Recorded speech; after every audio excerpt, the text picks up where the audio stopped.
Hello. In this video, we're going to look at one-to-one functions. Now, let's consider the following function. We have f of x defined as 1, 5, 2, 4, and 3, 5.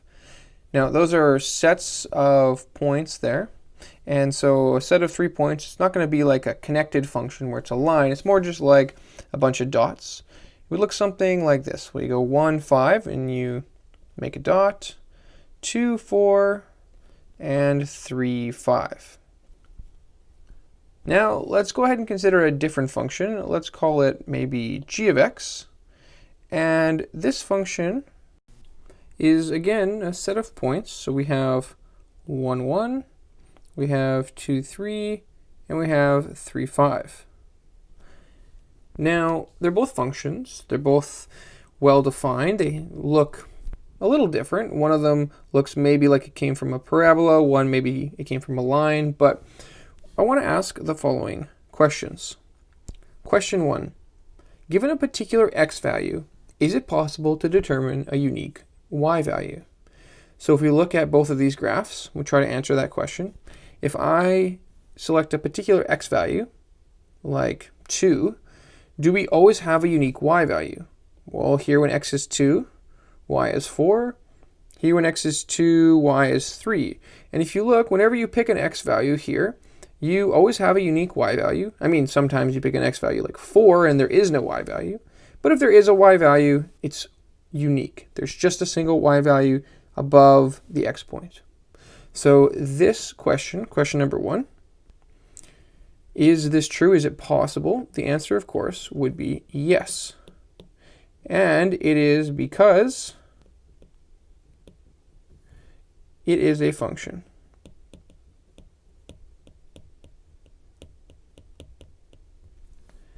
In other words, we could say it passes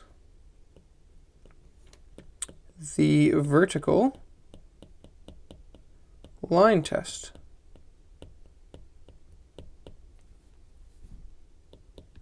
If something passes the vertical line test, it's a function. And you can see here, if we were to draw a vertical line, it's only going to intersect the graph one time. But let's look at a second similar but different question. We're going to go ahead and switch this around. Instead of given a particular x value, let's say we were given a particular y value. Is it possible to determine a unique x value? Well, let's take a look at this second graph here. If I pick y equal to 1, yep, I've just got one x value here. If I pick y equal to 3, yep, just one x value. Y equal to 5, yep, just one x value. It seems good on that graph. But let's go back to that very first one. If I pick y equal to 4, yep, just the one x value. But when I pick y equal to 5, here's the issue. When y is 5, it looks like I could either be picking x equal to 1 or x equal to 3. There's 2 points here that have a y value of 5. So I don't have a unique value of x. If I told you, hey, y was 5, what was x? You would say, well, it might have been 1, but it might have been 3. I'm not clear. I'm not precise. I don't have a unique x value. Now, what you can see here is we've, in effect, drawn ourselves a horizontal line. And if we draw a horizontal line, it passes 2 points. This graph up here doesn't pass the horizontal line test. Now, we've just invented this test, and so we can call it the horizontal line test. It's a good name. And so the answer here is no. Consider y equals 5.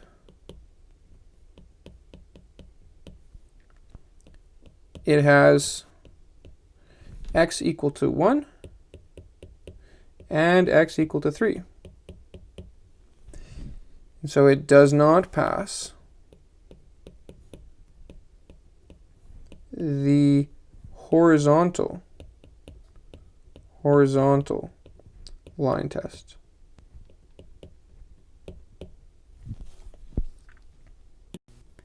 Now, a function always associates every x value with a unique y value. This is, of course, because of the vertical line test. So if we notice here, this black graph is not a function, because if we draw a vertical line, it's intersecting at 3 points, so it's not a function. Whereas this one over here, it's only intersecting at one point if you draw any vertical line. So the first one does not pass the vertical line test and is not a function. The second one does pass the vertical line test and is a function. However, sometimes we want our functions to possess another feature. We want the function to pass the horizontal line test. And so if we look here, this graph would pass a horizontal line test, as with this graph over here. If you draw yourself any horizontal line, it's only ever going to intersect the graph once. But over here, well, we've got ourselves some issues. It's intersecting twice there. So here and here, or here, it's intersecting 3 times. And so both of these graphs, B and C, fail. They fail the horizontal line test. They don't have that additional feature. Now, they're still functions, of course, but they're not special types of functions. And what are we going to call these special functions? Well, a function that passes the horizontal line test is called a one-to-one function. That's the fancy name we give these functions. They're called one-to-one. So let's look at these functions. Is the first one a one-to-one function? Well, again, you can imagine drawing horizontal lines here, and it's only ever going to intersect at most once. So this one here, yes, this would be a one-to-one function. But over here, if you were to draw a horizontal line, you're going to have multiple points of intersection. And so no, this one is not a one-to-one function. Now go ahead and pause the video and take a look. Are either one of these functions one-to-one functions? All right, assuming you gave it a try, if you were to draw horizontal lines, both of these do not pass the horizontal line test. And so neither one is a one-to-one function. All right, we have 3 more here. Again, pause the video and take a look. Are these one-to-one functions? All right, let's try this first one here. Well, again, we draw ourselves that horizontal line. No way, the first one does not pass. The second one, though, any horizontal line you draw here will only ever hit once, at most once. And so this one, yes, this would be a one-to-one function. Down here, this one, we've got the 2 points there. So this is not a one-to-one function. And over here, definitely, this one is definitely not a one-to-one function.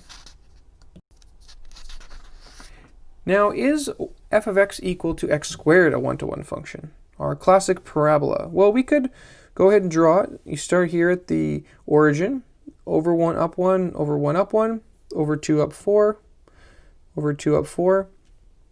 Connect the dots. And we can see very quickly that, of course, this is not a one-to-one function. The answer would be no. But could you make it a one-to-one function?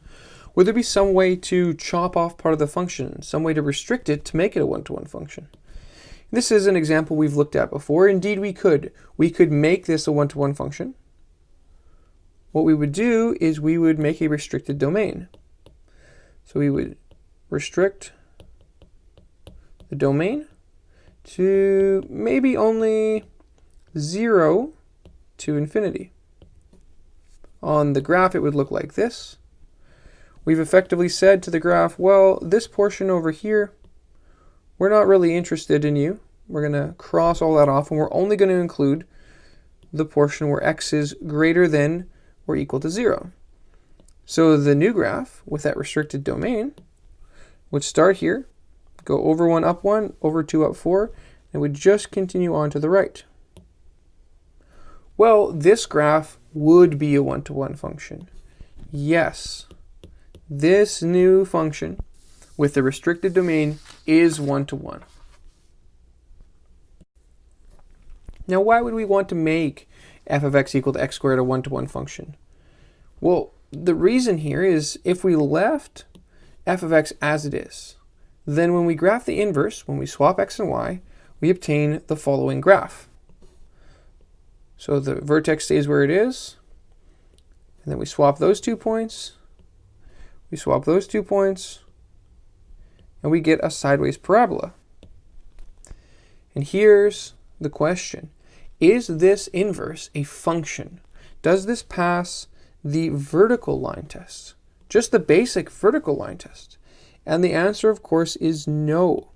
This sideways parabola is not even a function. And that's very sad because we want to study functions in pre-calculus. And so this inverse, this sideways parabola, is not a function. So by doing this inverse transformation, we've taken something that was a perfectly good function. The parabola is a function, but its inverse is not a function. And that's not good for our purposes. But if we restrict the domain